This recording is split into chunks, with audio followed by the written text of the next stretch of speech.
Привет, ребята! Давайте я вам расскажу сказку. Сегодня я вам расскажу сказку про репку.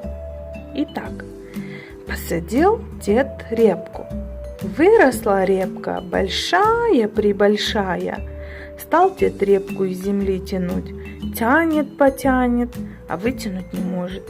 Позвал дед бабку. Бабка за детку, детка за репку. Тянут, потянут, вытянуть не могут. Позвала бабка внучку.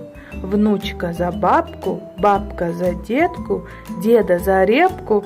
Тянут, потянут, а вытянуть не могут. Позвала внучка жучку. Жучка за внучку, внучка за бабку, бабка за детку, детка за репку. Тянут, потянут, а вытянуть не могут. Позвала жучка кошку.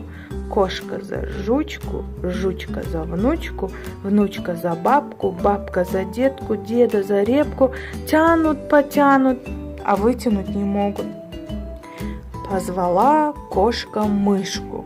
Мышка за кошку, кошка за жучку, жучка за внучку, внучка за бабку, бабка за детку, дед за репку. Тянут, потянут и вытянули репку.